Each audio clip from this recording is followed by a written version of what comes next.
Teddy Roosevelt in 1912 ran on a platform called New Nationalism, which was a rehash of his square deal. The idea that we bust up the bad trust, we preserve land, we have an activist government when we need it. Wilson runs under a platform called New Freedom, which advocates banking reform, tariff reform, breaking up all trusts. There have been several cartoons about the 1912 election. There's one about Wilson and Roosevelt and their philosophy on trust. There's one on Wilson riding a donkey and Teddy Roosevelt trying to hold it back by holding the tail. And you know, if you look up at the pictures of Wilson and Teddy, Wilson is always portrayed as kind of tall and skinny, which he was. Wilson Roosevelt kind of short and stocky with glasses, which he was. And the cartoons often look like that picture up there. There's not a lot of difference. There's another one with Wilson and his vice president sitting on a donkey, meaning the Democratic Party, with Wilson in his cap and gown, because remember, he was a college professor. He was the president of Princeton, in fact. And then there's one with Teddy Roosevelt putting a mask on Taft, and guess who the face is? Teddy himself. Because Teddy thought when Taft became president in 1908 that he would be Teddy Jr. And Taft ended up not being Teddy Jr. And so that's why Teddy comes back and runs for president in 1912 and doesn't succeed. Wilson and trust busting, they all need to be broken up. Bank reform in the Federal Reserve System. Wilson calls a special session of Congress when he first becomes president to deal with the banking and tariff issues. They start lowering the tariff down, but most important, they create the Federal Reserve System, which was supposed to keep us out of depression. Okay, the last depression had begun in 1907, and the next one comes in 29. What we realize is, for whatever reason, people are greedy.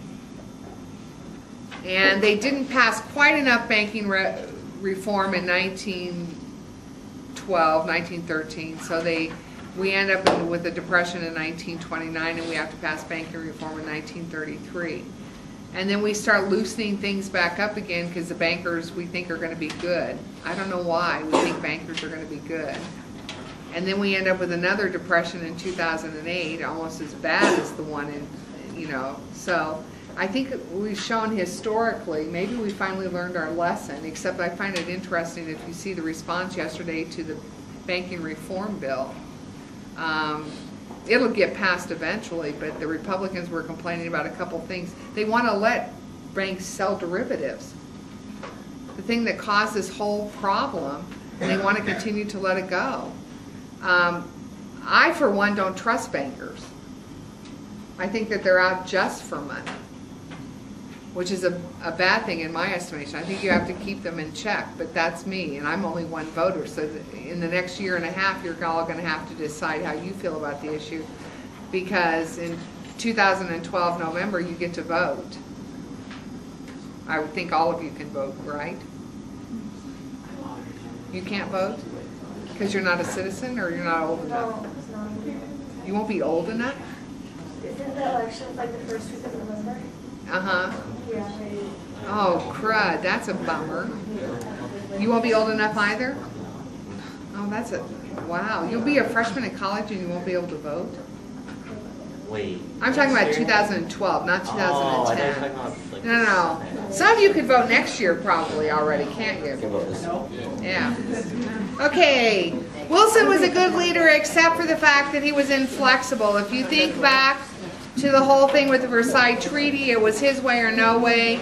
People like Henry Cabot Lodge said, we have reservations. They were reservationists. We can make a few simple changes to the Treaty of Versailles. Wilson said, no way. It has to go the way it was signed. And so Congress said, okay, no way. We're not approving it. And they didn't. And Wilson ends up trying to go around the country to persuade Americans to go see it his way. He has a stroke and he never gets the Treaty of Versailles signed. Okay, the dates in rank order. Number 1 takes place in 1873. That's a key thing.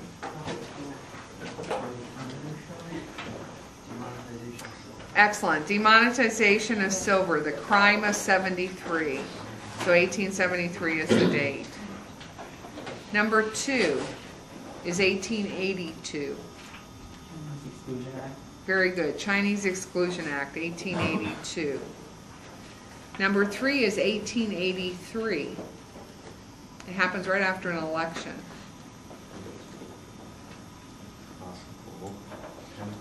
Pendleton Act. 1882, Garfield's elected president. Within 6 months, he's dead because Guiteau shoots him because he doesn't get a patronage job. Number 4, 1889 in Chicago. What? No. Hull House. Armory Show takes place in New York, actually. So Hull House is number 4, 1889. Number 5 and 6 are both 1896. It's an election year, so Cross of Gold speech by William Jennings Bryan. And the other thing is a famous court case, Plessy versus Ferguson. Okay? 1896. Number 7, 1898. What? Nope. Oh, come on. 1898. 4 months. Spanish-American War, the splendid little war. Number 8, 1901. After the splendid little war is over and we've reassessed, then we have the Platt Amendment. Number 8, 1901. Number 9. Okay, 1903, The Jungle is published. So 1906, we have the Pure Food and Drug Act. That's number 9, Pure Food and Drug Act. Number 10 is NAACP or Armory Show. Which one?